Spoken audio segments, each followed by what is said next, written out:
बोलो विष्णु भगवान की जय। कार्तिक माह महात्म्य अध्याय 11। जिसको जप कर जीव भी हो जाए भव से पार। 11वें अध्याय का कमल करे विस्तार। बोलो तुलसी मैया की जय। बोलो वृंदा सती की जय। एक बार सागर पुत्र जलंधर अपनी पत्नी वृंदा सहित असुरों में सम्मानित हुआ सभा में बैठा था। तभी गुरु शुक्राचार्य का वहां आगमन हुआ। उनके तेज से सभी दिशाएं प्रकाशित हो गईं। गुरु शुक्राचार्य को आता देखकर सागर पुत्र जलंधर ने असुरों सहित उठकर बड़े आदर से उन्हें प्रणाम किया। गुरु शुक्राचार्य ने उन सबको आशीर्वाद दिया। फिर जलंधर ने उन्हें एक दिव्य आसन पर बैठाकर स्वयं भी आसन ग्रहण किया।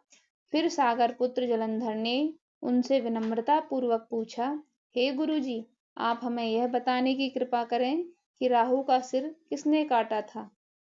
इस पर दैत्य गुरु शुक्राचार्य ने विरोचन पुत्र हिरण्यकश्यपु और उनके धर्मात्मा पौत्र का परिचय देकर देवताओं और असुरों द्वारा समुद्र मंथन की कथा संक्षेप में सुनाते हुए बताया कि जब समुद्र मंथन से अमृत निकला तो उस समय देवरूप बनाकर राहु भी पीने बैठ गया।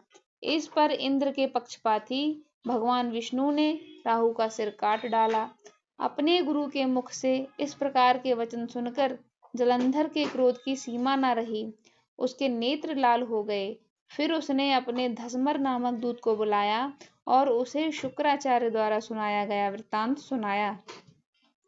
तत्पश्चात उसने धसमर को आज्ञा दी कि तुम शीघ्र ही इंद्रपुरी में जाकर इंद्र को मेरी शरण में लाओ। धसमर जलंधर का बहुत आज्ञाकारी एवं निपुण दूत था। वह जल्द ही इंद्र की सुधर्मा नाम की सभा में जा पहुंचा और जलंधर के शब्दों में इंद्र से बोला, हे देवता धाम, तुमने समुद्र का मंथन क्यों किया और मेरे पिता के समस्त रत्नों को क्यों ले लिया। ऐसा करके तुमने अच्छा नहीं किया।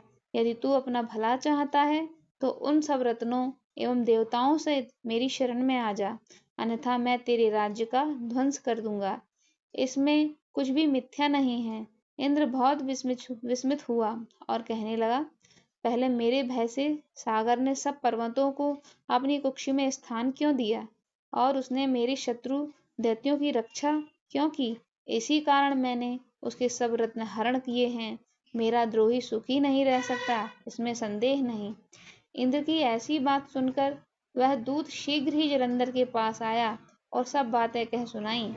उसे सुनते ही वह दैत्य मारे क्रोध के अपने ओठ फड़फड़ाने लगा और देवताओं पर विजय प्राप्त करने के लिए उसने उद्योग आरंभ कर दिया। फिर तो सब दिशाओं पाताल से करोड़ों दैत्य उसके पास आने लगे। शुंभ निशुंभ आदि करोड़ों सेनापतियों के साथ जलंधर इंद्र से युद्ध करने लगा। शीघ्र ही इंद्र के नंदन वन में उसने अपनी सेना उतार दी। वीरों की शंख ध्वनि और गर्जना से इंद्रपुरी गूंज उठी। अमरावती छोड़ देवता उससे युद्ध करने चले।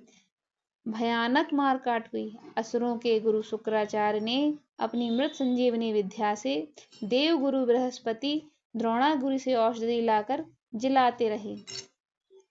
इस पर जलंधर ने क्रुद्ध होकर कहा कि मेरे हाथ से मरे हुए देवता जी कैसे जाते हैं।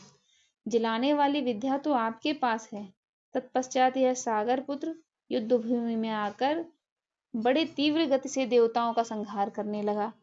जब द्रोणाचार्य जी औषधि लेने गए तो द्रोणाचार्य को उखड़ा हुआ शून्य पाया।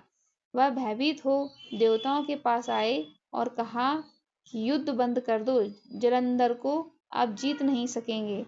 पहले ही इंद्र ने शिवजी का अपमान किया था। यह सुन देवता युद्ध में जय की आशा त्याग कर इधर उधर भाग गए। सिंधु सुत निर्भय हो अमरावती में घुस गया। इंद्र आदि सब देवताओं ने गुफाओं में शरण ली। इस प्रकार 11वें अध्याय का समापन यहीं पर होता है। 12वें अध्याय में हम जानेंगे कि जलंधर का अंत कैसे हुआ। 12वें अध्याय को जरूर सुने। धन्यवाद।